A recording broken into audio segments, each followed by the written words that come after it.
What a wonderful day!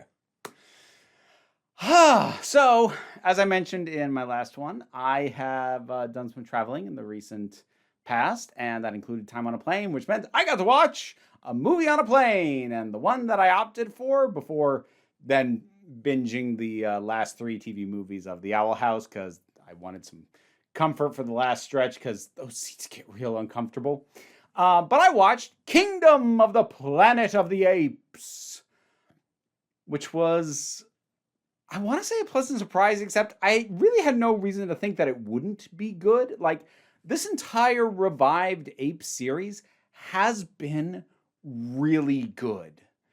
And this is a really worthy entry and potentially the start of a new trilogy within it. And I would say, as far as the franchise is being, kept alive, this series, at least at present, I don't want to jinx it, but at least currently, is my go-to example for how you do it right.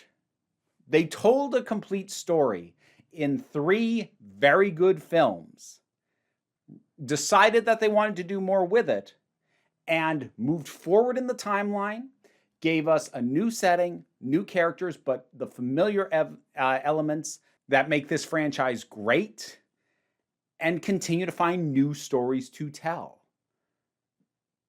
That's it. And it's not being milked for a million things. We're not getting a movie every 2 years. We're not getting a TV series and a comic book and 3 novel series. I mean, there might be spin-off stuff like comic books. I should have checked before I said that. But my point is, this is a lively, thriving franchise that just isn't getting milked to oblivion, and that's real refreshing right now. And it's also a pretty dang good movie. Now, if you're a fan of the original Planet of the Apes series, which I am, they're a mixed bag. They go up and down. First one is the best one. Fourth one is the second best one, and it gets a little tighter after that. But there are a decent number of references that are pretty unobtrusive, and a lot of it is just the energy that you get. So some of it is very specific. Things like the scarecrows get a specific call out. Use of the name Nova, that shows up and is pretty evident, but also just places like the setting for the last act of the thing. While it is not a recreation of the beach with the Statue of Liberty, it has a similar air to it because it's a beach and there's a lot of rusted out human era things around. So it is able to do some specific references that are unobtrusive and also work in context, even if you don't get the reference. But additionally, just capturing the energy of the whole thing. And this is really, like, I think the main reason I was skeptical was because Andy Serkis wasn't back. And like, I had no interest in Caesar as a character specifically continuing. Like, Caesar's story was done. And it was very good. But I did wonder, as good as the other 8 performers have been across this revived series, is there anyone else who's really going to be able to carry it? And they made a very smart move, which is that Noah, the new lead ape, is nothing like Caesar. He is a completely different character. So in no way does he even feel vaguely like a replacement for the previous leads of these movies.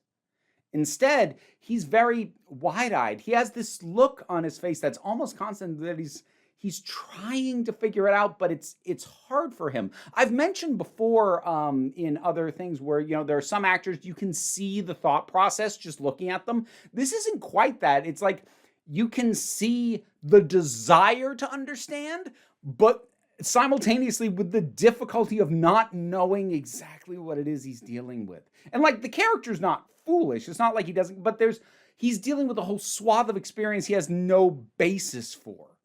And that sense of it, I mean, it's like, I want to say wide-eyed wonder without the wonder. It is kind of wide-eyed, but like he's not in awe of this. He is confused and just trying to sort it. It comes across in the performance really, really well. Wasn't my favorite ape in it. I really liked the orangutan that he runs into a bit of the ways. What is it with the orangutan characters being some of the best ones, and also looking by far the most convincing. Not that the chimps and the gorillas don't look good, they do, but the orangutans are uncanny how good they are. But I think Raka. I think I'm bad with names, especially if they're atypical names. But he was great. I loved him. Loved their dynamic. It's a fairly lengthy movie, but it justifies that length because it starts by establishing the world that Noah comes from and does that thing that so many fantastical settings, because despite the fact that this is set on Earth in the far future, this counts as a fantastical setting at this point. It's pretty well divorced from the world as we know it. And it does what so many things fail to do, especially in movie format when you have limited time, which is establish a world and a way of life worth defending and worth protecting to then threaten and or destroy and or incentivize to rebuild or whatever. But you give people an investment, and it takes a little time to do that. We start with Noah and his two best friends just going about the traditions of their people, and it involves just climbing these rocks, retrieving these eggs. They've gotten into falconry. Like, that's a cool idea. Apes have falcons? Nice. And then finding a way to push him forward into this new setting with new people. And I also really liked, I'm going to call him the villain. It's a little more complicated. I do need to talk spoilers a little bit later.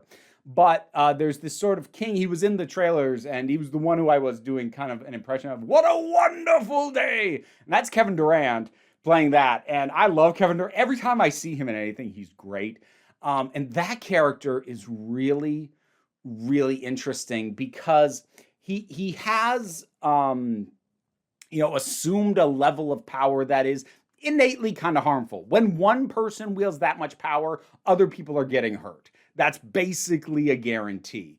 But he also has, an interesting perspective and some interesting nuance to him. And honestly, he's not wrong to try and just be claiming stuff, not specifically from other apes, but like there are humans still wandering around. As far as he's concerned, they don't count anymore. This stuff that's sitting around that they built, I don't care that they built it. It's ours now. And given the current state of the planet, he's probably got a better claim than whatever humans are still struggling about, despite the fact that, we originally built it. Yeah, but you're not doing anything with it. It's just sitting here. Why can't I have it? And again, he is functionally largely a villain and an antagonist kind of for other reasons, but he does have a perspective. It's not quite to the degree of the villain's actually right, but he's doing it the wrong way. They don't go over into that triteness that has been very overdone in the last decade or so, but they do give him enough nuance where you get why he thinks that, and he does have a point. He's also doing a lot of messed up stuff. But he has a perspective. He's not just there to be the bad guy. And then there is Nova, our human female character, who's really interesting. And to really dig into, I do need to talk spoilers. But before I do, overall, I'm going to say I liked this a lot.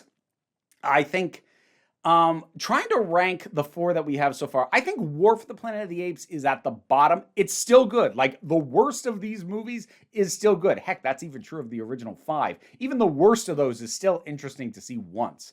But War for the Planet of the Apes is at the bottom.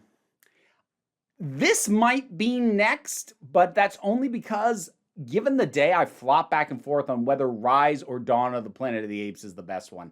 Those two are constantly battling it out. This is good, though. This is real good, and this is a real promising continuation for this franchise. I want to see more. This was really well done. And now I'm going to talk spoilers because I want to talk more about Nova, which is not her actual name, but I forget what her actual name was. She was fascinating because she initially starts out as somebody for Noah to protect because she's way more vulnerable than him. Humans are slower. They can't grip with their feet the way apes can. They're nowhere near as strong. She's completely outmatched. Something's going to kill her. So initially, it's almost like an escort mission. He's protecting her. But then later, when he finds out she can talk, it's like they're allies. But then later, finding out what it is she wants and what she's trying to accomplish, you really wonder, was she the bad guy? Or at least part of a problem? Because she has these wonderful confrontations with William H. Macy, who I did not know was in this, but who's playing another human. And he's assisting the apes because he's basically thrown his hands up and gone, this is their planet now. It just is. You need to stop trying to put it back to what it was. And the thing is, I kind of agree with him. Humans had their time here, and they blew it. And she doesn't accept that.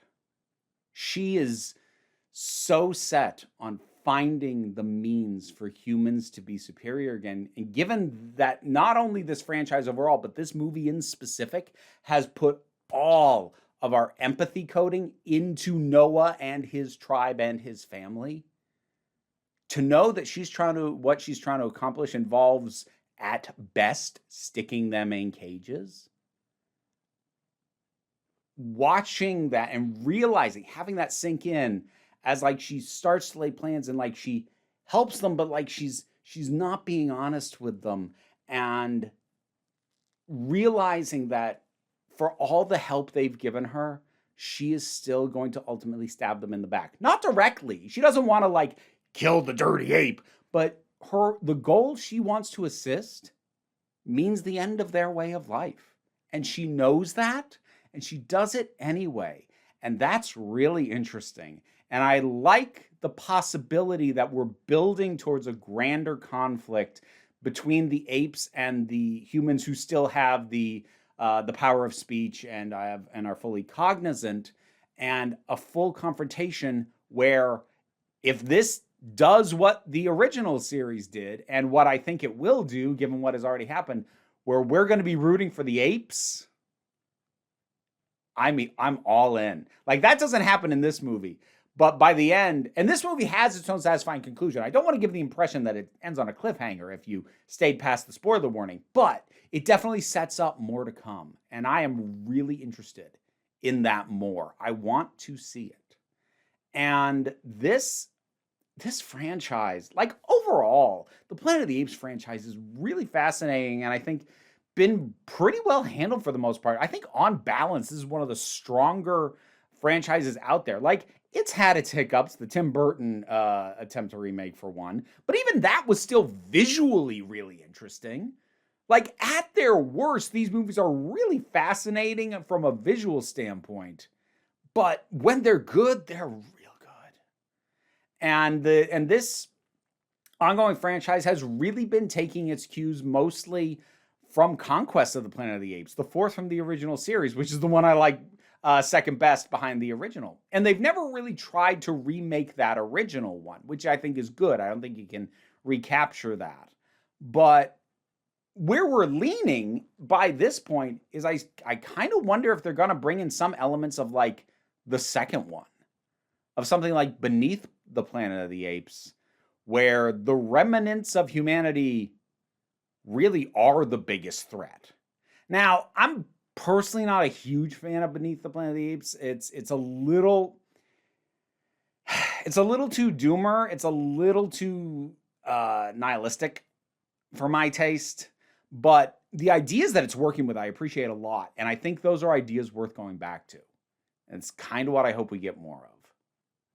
So, Kingdom of the Planet of the Apes. What did you think about it? Whatever your thoughts are, drop something down in the comments. Let's talk about it. Patreon pays the bills, enables me to do this as my living. Even if you can't help me out that way, like, share, subscribe. Those all help me out. Don't worry too much about it, though. We take a relaxed attitude around here. You can just come on back next time you need a break. And now to give thanks to my highest supporting patrons: Robin Moore, Zubin Lutfula, Goddess Elida, Welsh Wrestling Geeks, Oliver B., Melissa Pedersen, Movie Turtle, Ulrich Bogdan, Loki Eris, Melinda Walters, Auntie Kate 808, Becky Sparks, Bernabi Lex the Poodle, Tracy Scrabbit, Angry Kasparov, Dave Hall, Quite Bearish, Rosalind Bennett, Adam RDL Taylor, Pau Baraba Jago, Mira G, and Sir Didymus is my favorite. I don't know, it feels right that it's October the first time you're seeing all three of these at the same time.